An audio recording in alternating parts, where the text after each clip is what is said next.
the Minnesota Teen and Adult Challenge. They are from the Brainerd area and probably many different places. We've heard some wonderful things about it. Doug Dent, the pastor at the Presbyterian Church in Fergus Falls, said that some group comes every year. My son lives in Cromwell, and when I told him that you were coming and explaining, he said, "You don't need to explain it to me. They come to our church every year also." So I said, "Well, why didn't you ever tell me about it?" And his answer, as a son would say, "Well, you never asked me, Mom." So we are very privileged and very pleased today to have you here. We will not be taking an ordinary collection. There is a jar out on the table, and you can put donations there, and we will be taking that same donation for the next 2 weeks. There also are beautiful crosses that they have made, and they are a suggested price of $25, and there's a box to put that money in, and they are beautiful. So, Jordan, you're up. All right. I will sit down. Justin. Or Judd.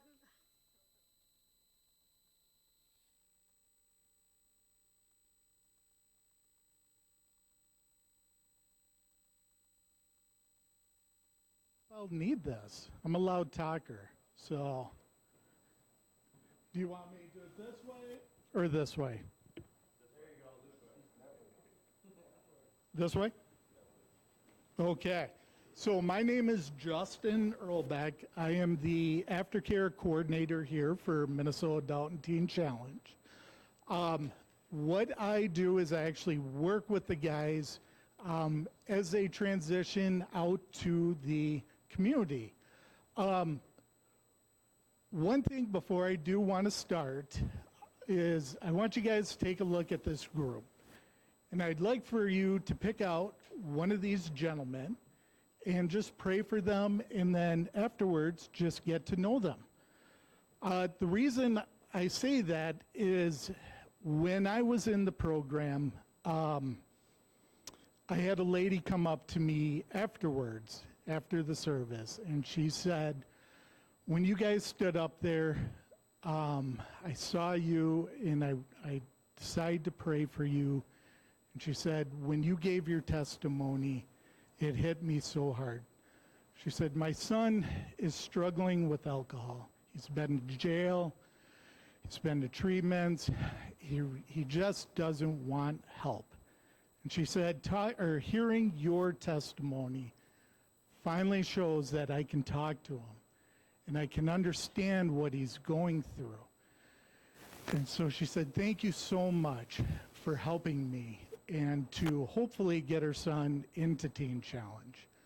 So just take a look at one of these guys and just, again, pray for them and just get to know them.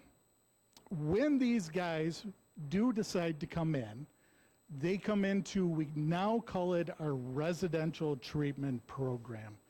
Used to be called short-term program, but it's our clinical part where they come in. There is some faith-based to it, but what they do is they work with counselors, work with, if they want, a chaplain, and they start working through the process. What were my weaknesses? What's my downfall? What happened? For me, I had everything, and then I lost everything.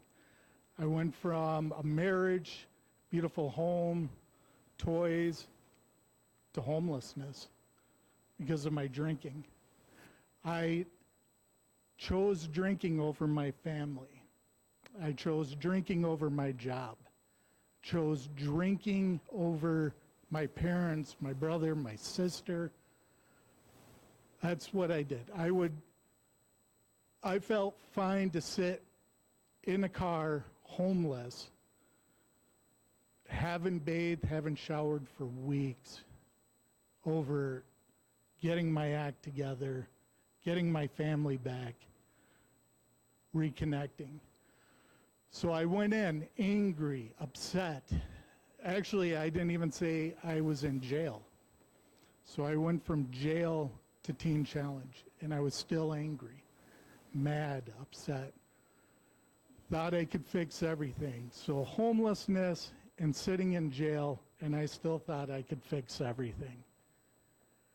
So went in, and God bless the staff because they loved on me, they worked with me, they were patient with me as I was so angry. And it took me about 3 months. I went into the long-term program. Took me about 3 months, and the realization was my first pass, I'm thinking, I'm going home. I'm going to go see everybody. I'm doing great. My wife at the time said, no, you are not coming home. She said, we don't want you here. Your parents don't want you here. Your brother and sister don't want you here. We don't want you here. That hits. So I got on my knees and I said, God, I need help. I need help. So what we do, and this was in level 1. So we go through 4 phases. I'll call them phases.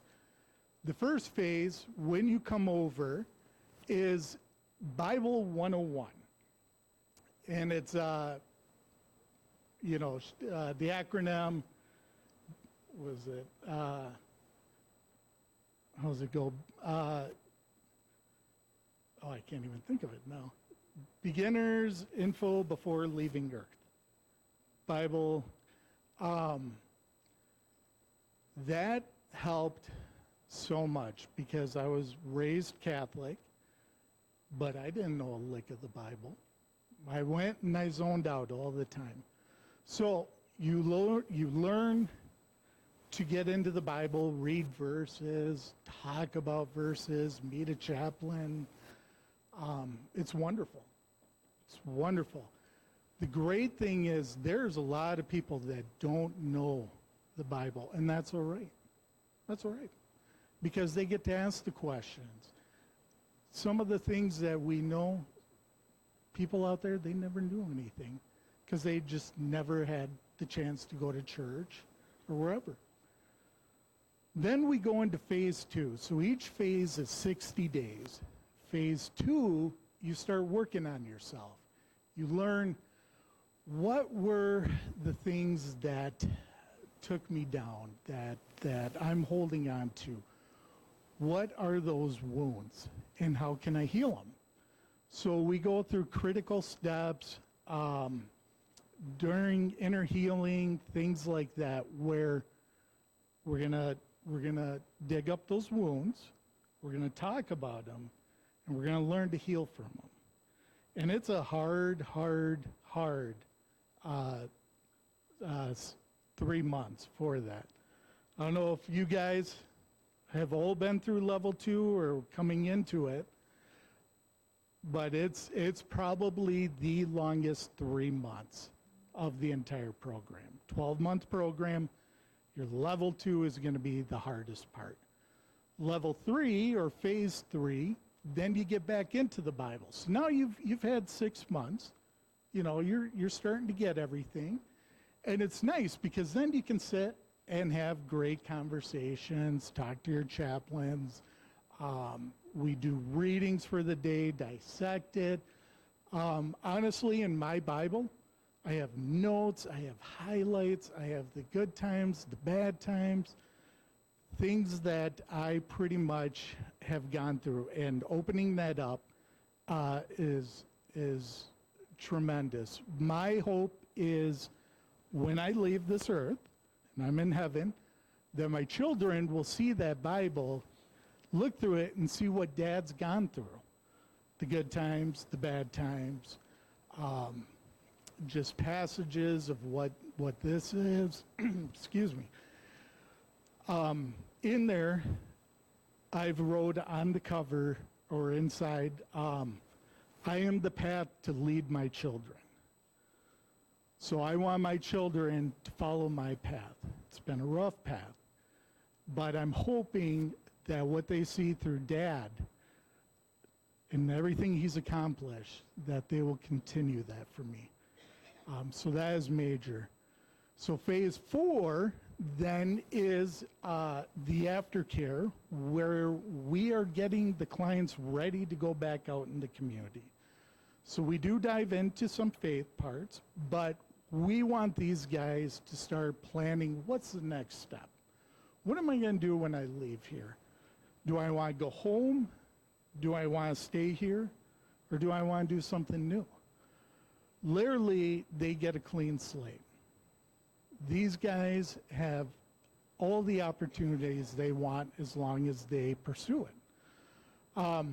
For me, I worked for a financial company for years. Hated it. Hated every minute of it, but I was good at it. To the part at the '08 recession, I was sick to my stomach, puking before going into work. I would literally leave work on Friday and count the hours down until I had to show back up Monday. That's how miserable I was. When I graduated, I said, you know what? I'm going to have fun. I went and worked at a pizza place. Easy, simple. Just spun some pizzas. It was fun. Loved it. To the point where I became the general manager in 3 months. And so many people said, hey, Justin, you must have a lot of experience in the restaurant business. I said, I have no lick of this, but I'm good at it. So these guys then can say, hey, what do I want to do now? We do have 2 grad houses in the program. And what we do is when these guys graduate, we can let them into the houses, and they can get on their feet, start building their credit back up, saving money. Unfortunately, some of us have child support, things like that. So they can just get back on their feet, stay there for about a year, and just get ready to get back out there. So before I jump into that, or not into the aftercare, but these guys have pretty much sat and decided, again, 12 months. Now, the one thing I think a lot of us thought was when they said, hey, on Sundays you're going to sing. I think we kind of thought they were bluffing. Because what I thought every Sunday we'd just go to church, service, all that. You're signing a paper and it says, hey, guess what? You get to sing on Sundays. Nah. As you can see, the gentlemen up here get to sing, and here's the great part. Some of these guys didn't even know they were good singers. And bless them. I could sit up here and yak all day. Tell me to sing a song? No way. I would be up here shaking. So I give credit to these guys because sure, I can sing in the shower. Sure, I can sing outside. But you get a crowd looking at me, I would freeze. So with that, we're going to have Anthony sing for us. And Anthony, be honest, were you thinking you would be a singer? No. So that just tells you, and bless us. How old are you? 23. I'm 47 and I'm still scared. So we will sing Trust in God.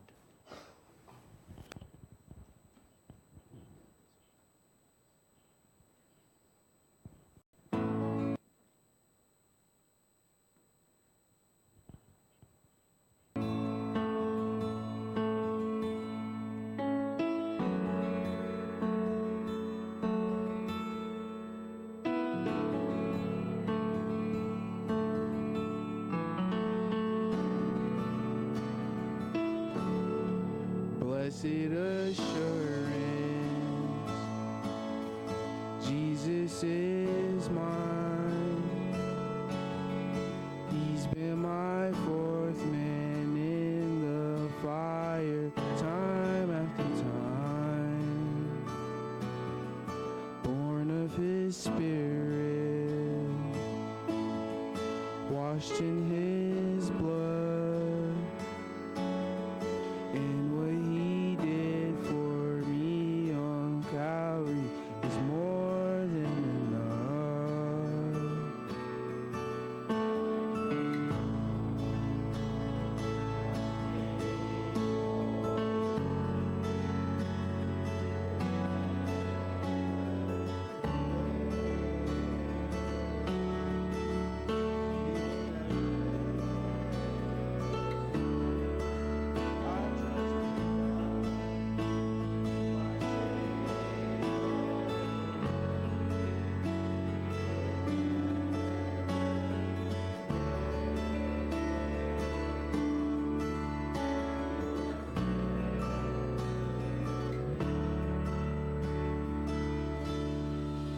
perfect submission. All is at rest. I know the author of tomorrow has ordered my steps. So this is my story. This is our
So I'll give you guys a double whammy.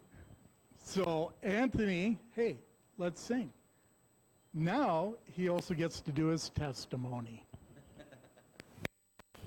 All right, I'm not using this because I'm 23 years old. I'm Anthony Watson, and I'm from East St. Paul. I moved up to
Come down here. Come down here. Come meet the group. all right, guys. So one thing, and I'm proud, a year and a half. How old are your children again? A year, and one of them is 5 months. Yeah. So that's huge because Anthony's doing it now before the children are older.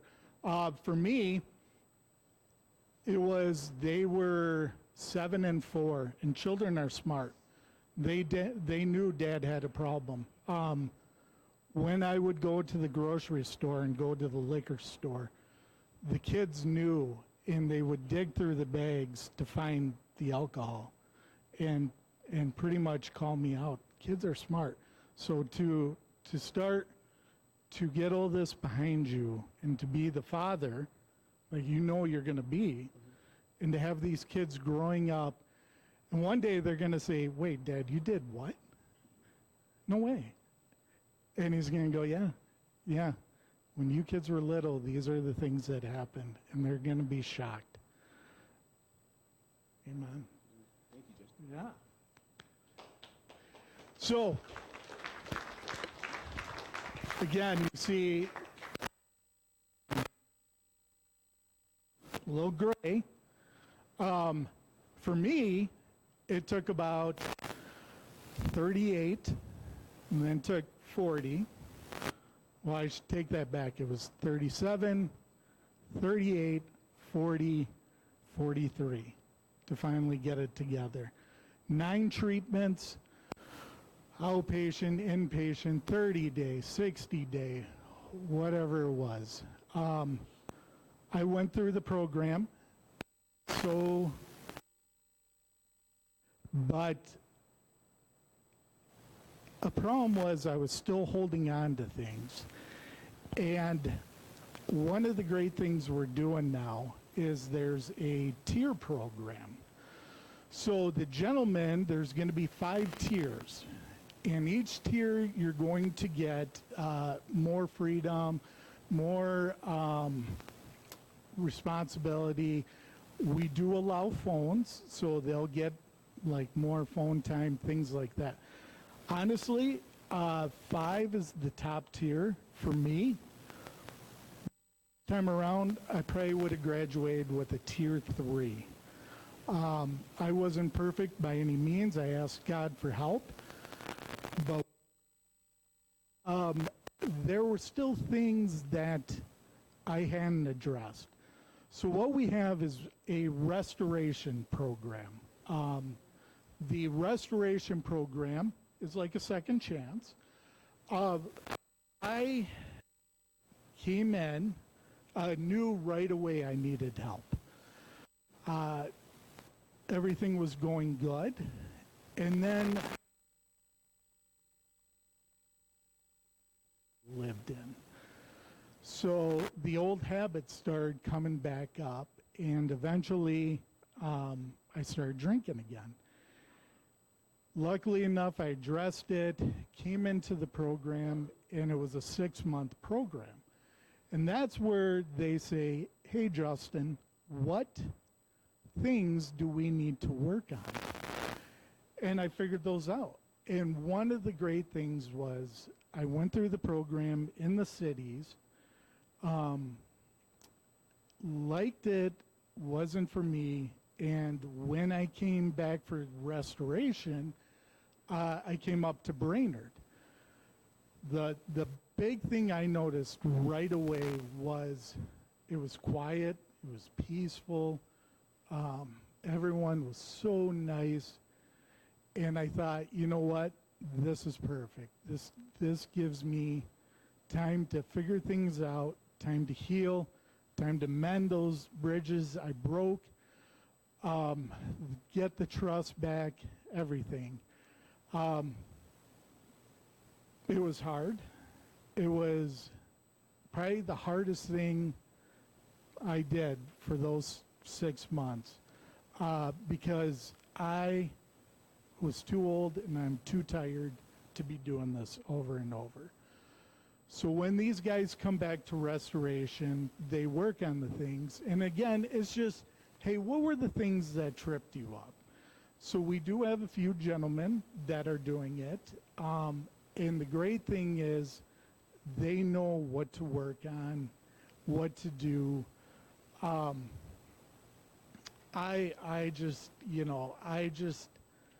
commend anybody who comes back through the program, because first it takes the strength to come back in.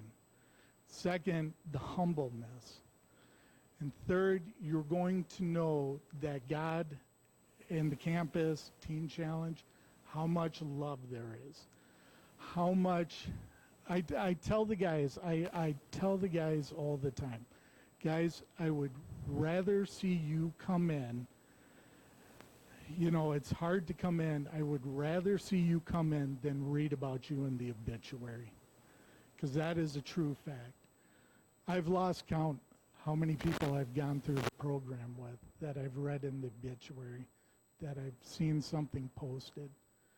It's hard. great men. A lot of people really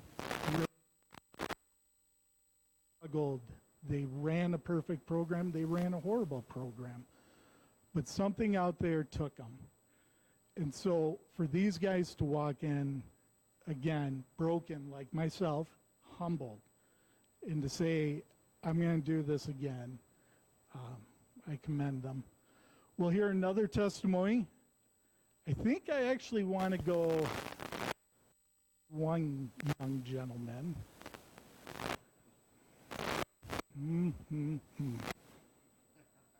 Brendan.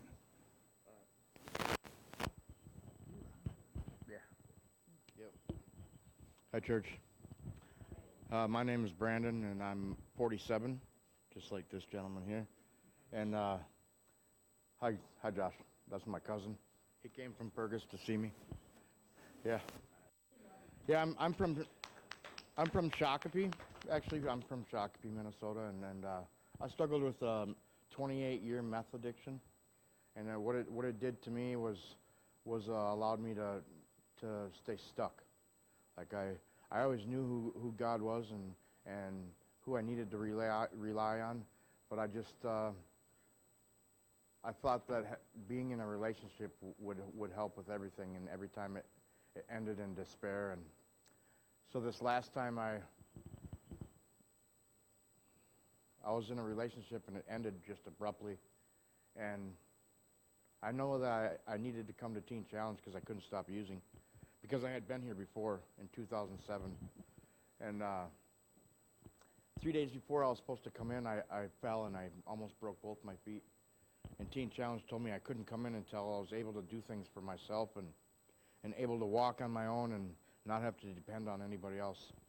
It really crushed me. So I sat in my mom's garage for the next 8 months, crying every day because I needed to be at Teen Challenge. And using and trying to cover up that pain, just making it even worse. But so when I got the phone call on January 10th that I could come through the doors of Teen Challenge, I was so elated. I mean, I was ecstatic. Like I really was so happy and ready to come. So when I came through the doors, I was fully surrendered to the idea of change. And what I mean by that is I knew that everything had to change in order for anything to change. And so it was easy for me because I had that 8 months to prepare myself for what was going to go on for the next year of my life, because I knew I was coming to the long-term program. There was no questions about it. And then I had an experience with my chaplain in Minneapolis, and I was able to let go of that relationship that allowed me to be stuck for those 8 months. And from there, he told me, "Oh, go to Brainerd." So I came to Brainerd when I was able to, and it's just been an amazing experience ever since I got there, and it continues to be because I'm relying on Christ to guide my decisions, and I don't make any decisions for myself unless I ask for guidance, and that's why I'm here, and I appreciate you guys allowing us to be here, and love you all.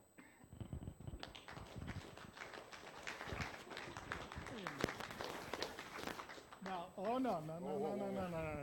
For whatever these guys are just gun shy to come down here. Oh, no. Yeah. All right, so I'm sorry, I was sitting down. Your cousin? Yeah, that's my cousin right there. So, come up here. I never do this. But,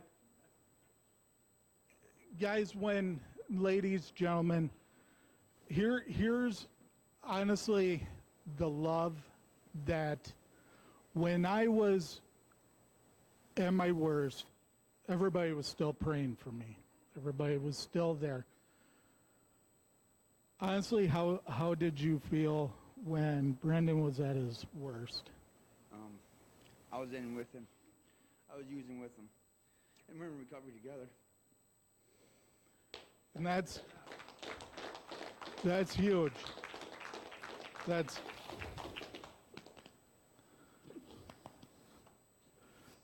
This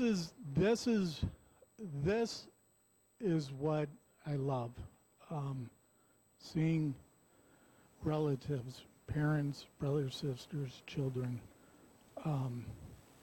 together, happy. I've seen family who haven't talked to each other for 20 years come together. I've seen divorces on the table taken away. People, just you coming. When did you? So back in '07, was it? No, I'm not. No, I went to Teen Challenge. Yeah. Challenge. Oh, I thought you said you I'm, you also I'm went through. 124 days clean. Yeah. Amen. Amen. And that's the love and support right there. Thank you so much. That is.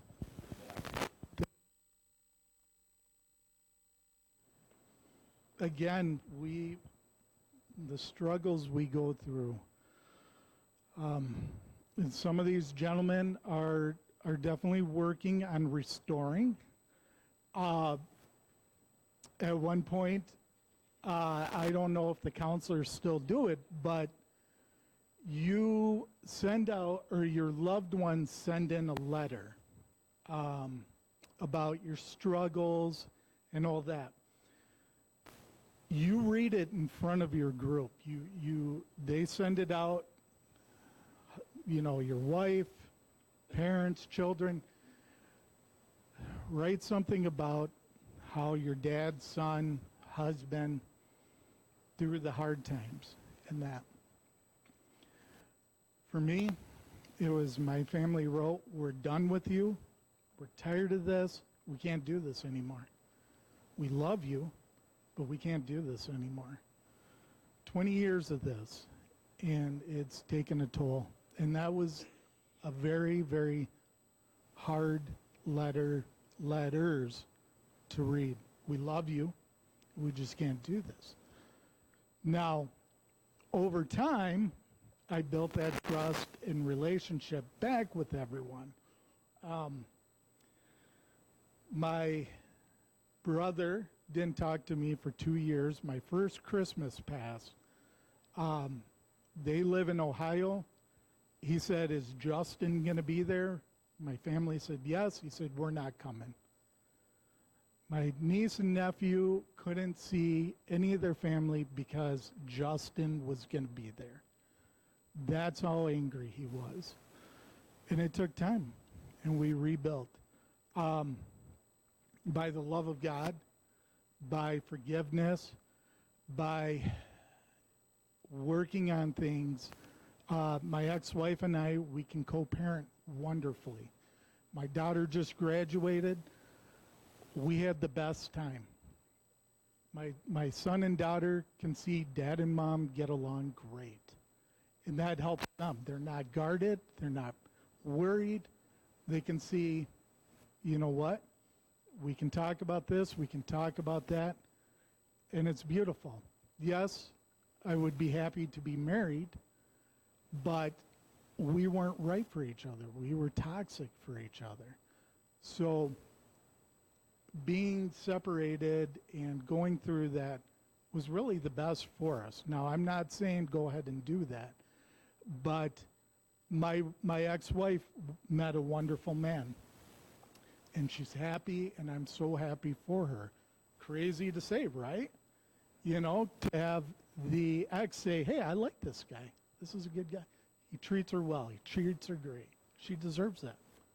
She honestly deserves that. And the kids need to have they live in Texas, but they need to have a good father figure around besides their dad. And so that's huge. These guys, one thing I actually wanted to, I'm kind of jumping around. As you can see, we're in polos now. And I think this makes the guys more comfortable as I make them stand around. But, boy, don't they look sharp. I was just realizing that. I keep looking back and I think, look at these dapper men. Just sharp as can be. And one of the sharpest men, oh boy, Owen, do you have the looks? Get up here.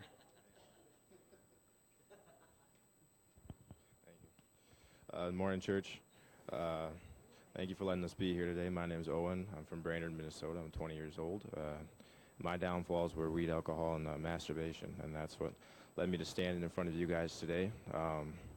Caused a lot of problems within my family and within my friends and all the people I love most, and don't have a relationship with a lot of them anymore, and it led me to a place of hurt and hatred for myself and for the world. But now I'm here. I'm able to stand in front of you guys, and I'm honestly able to say I'm grateful for all those things, because without all those things, I wouldn't have a relationship with Jesus Christ, and that's the most important thing that could ever happen. And without him, I wouldn't have realized how deep the world had its roots sowed in me, and how deep my fleshly desires went. And now I'm able to say that I'm a better man because of Jesus, and it's all boasting to him, all glory to him. And I'm standing in a place where I'm happy with myself, where I know I'm loved, where I know I'm cared about. And that's a feeling that you can't go back from that. You can't go from learning or hating yourself to loving yourself and want to go back to hating yourself. Like, it's just, with Jesus in my life, I actually can see change. And I mean, I'm grateful for Teen Challenge, because they were a stepping stone to that. They were part of the reason why I was able to meet Jesus. And I'm grateful that we get to come here and we get to talk to you guys, and we get to give testimonies, and Jesus is able to use me to maybe touch one of your guys' hearts. So I thank you guys, and I hope you have a good day.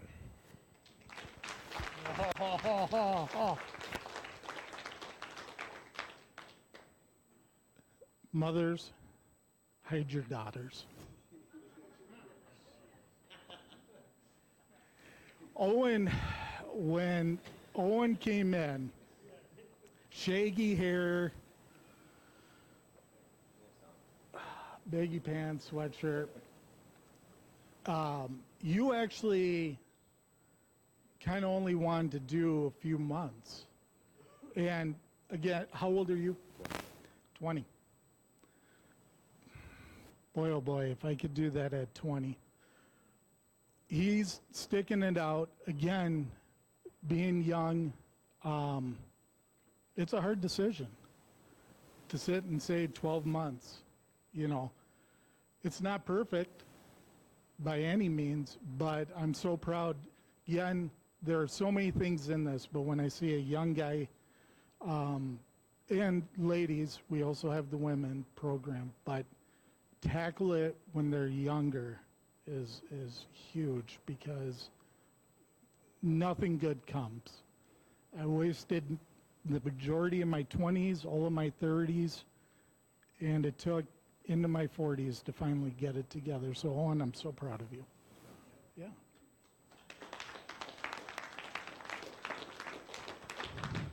Now, another one. I've had the pleasure of having this guy. I'm going to have him sing. He's going to do his testimony. Jared is a great guy. He is one who is very animated, very funny. I enjoy. And we are going to sing. Good unto God. Amen.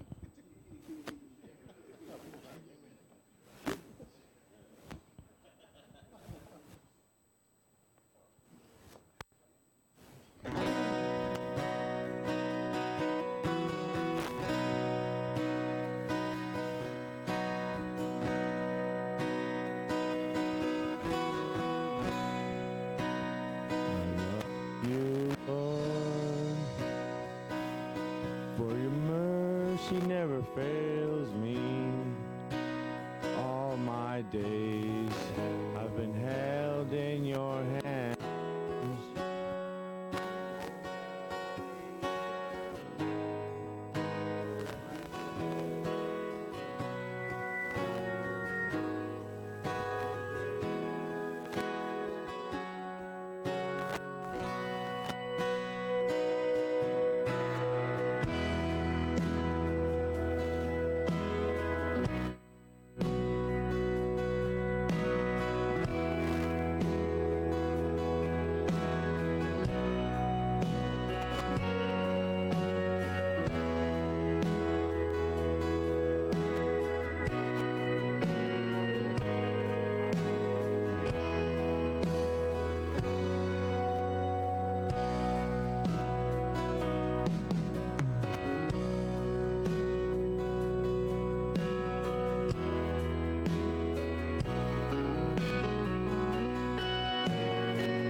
addiction for almost 20 years. I'm 36 years old.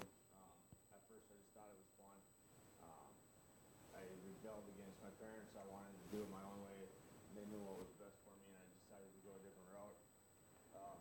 I had a great childhood, played sports, baseball, football, growing up till I was in about eighth grade. And I started running away from home, felony after felony, doing risky behaviors.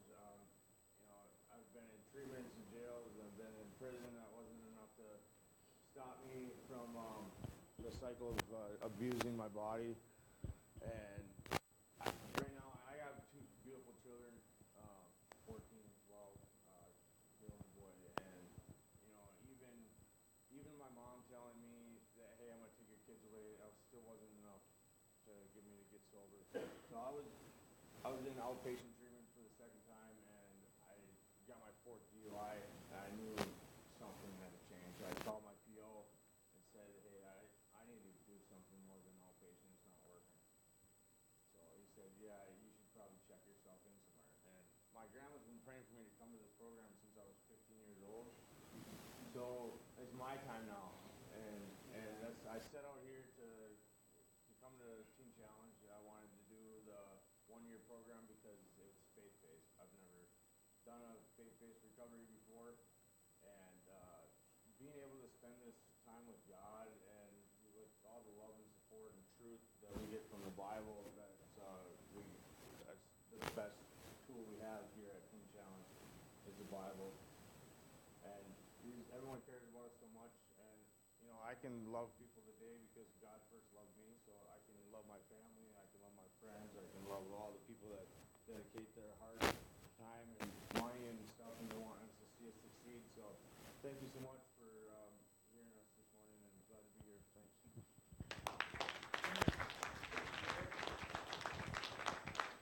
So Jared hit a good point.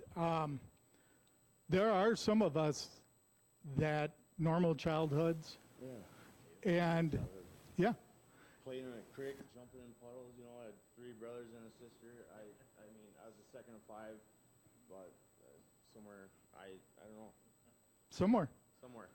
So again, when you look at these gentlemen, some of us, it was normal. Some of us had hard past, and it doesn't matter if you come from a good family, bad family. My parents never used growing up. Never. Not once. Yep. Never seen them use a day in my life. My brother been suffering with meth addictions for, probably more than meth, but for going on 20 years. So. One of the great things is Jared's graduating here in July. And going back into the family business. So when I got my 4th DUI, I prayed to God for anything but prison. So they gave me 72.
Yeah, I'll take it. I'll see if I can. Come on.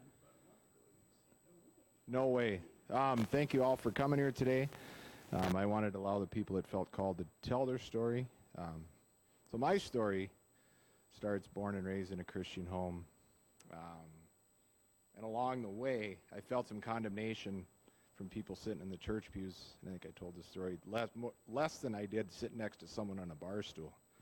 And a story that goes back, and I didn't tell this one last week, and I talked to my mom about it when we got together yesterday. So there was a lady in our church when I was growing up as a kid. I remember this. Her name was Mary Windmiller. Had brain cancer.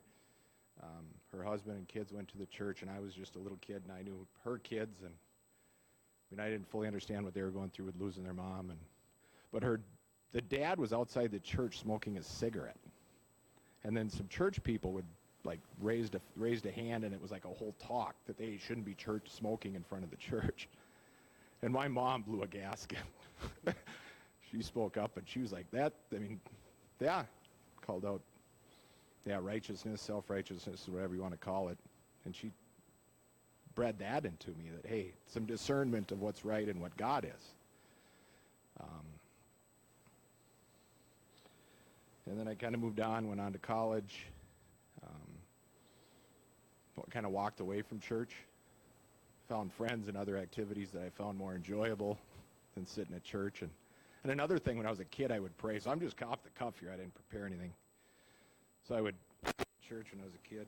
And I had a faith as a kid, a strong faith, that mustard seed, the faith of a child. And I would pray. Mom would nudge me. I said, Mom, I'm praying. And I was really napping. My mom just let me sleep. A few ear twists from my dad when I was a kid. Always a little rebellious as a kid. So then I went on, got married, have a beautiful daughter who's 22, love of my life. Along with, at one point, what is now my ex-wife, sin and things got in the way along that path and journey.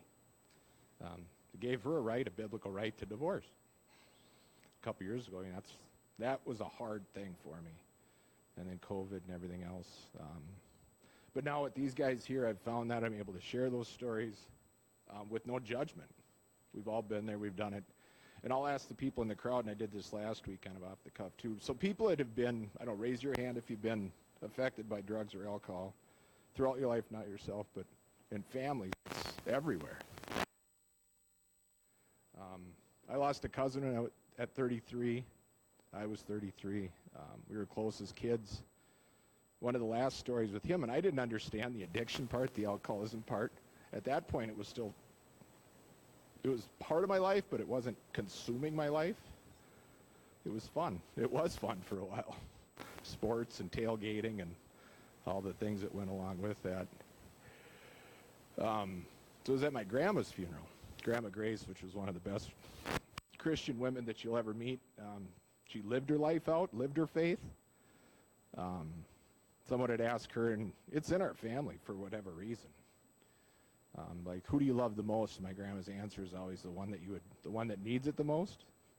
So thank you for all your moms and grandmas and dads and parents out there who give that to us. And he was just talking about ankle at the time. He had just got a car, had a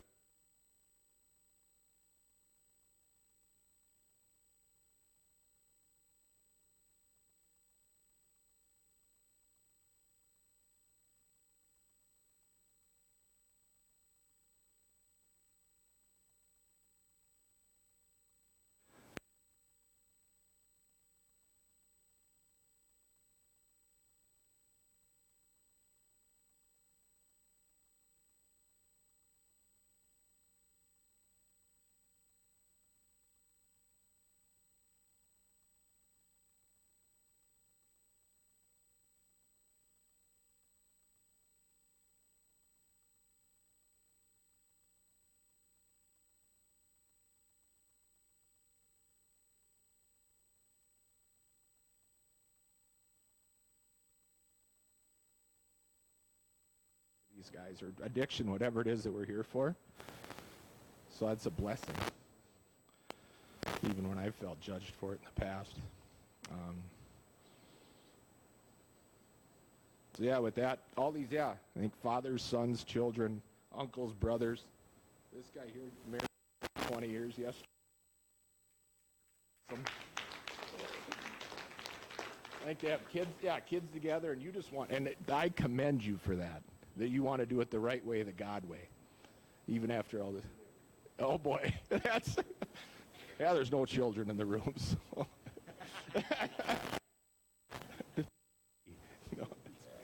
No, and we could share it all. There is one. You share. Yeah, you don't have to. When you said that, I'm like, wow. Good for you. Love you all. I look forward to spending it. And church is the people. So church is a building, but church really isn't God's. Jesus' following and belief in that is people. I mean, they didn't have buildings. They didn't have churches. They walked around as nomads, preaching and talking to people. So that's what I'm going to feel called to when I finish the program, is to reach out and be that hand.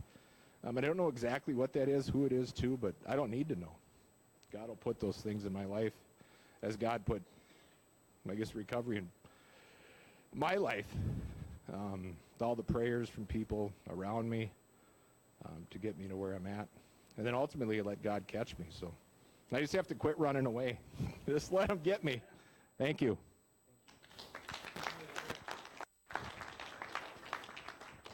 So,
Good morning, church. I'm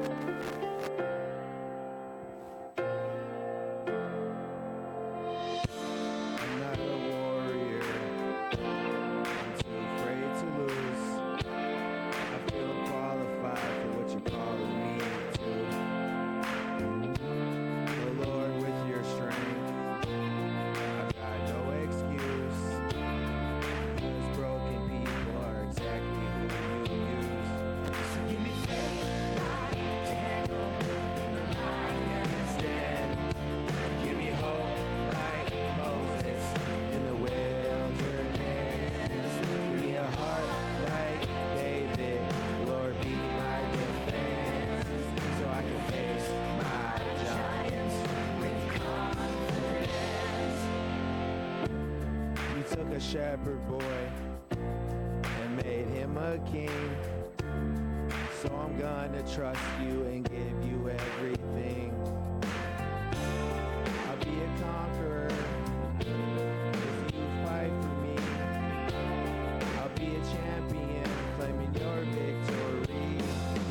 Give me faith like Daniel in the lion's den. Give me hope like Moses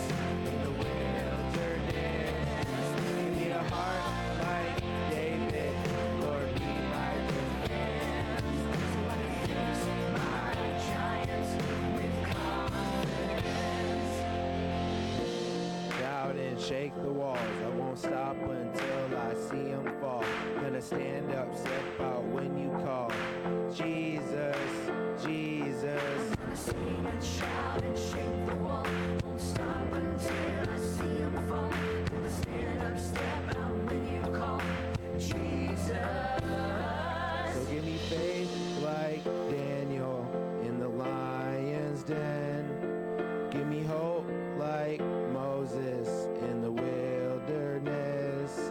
Give me a heart like David, Lord, be my defense, so I can face my giants with confidence.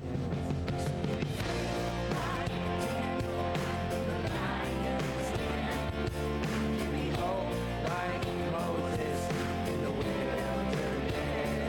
Give me a heart like David, Lord, be my defense, so I can face my giants with confidence.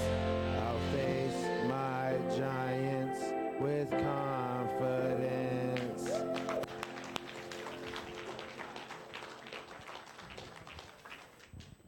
So thank you so much, church, for having us. Again, just come ahead and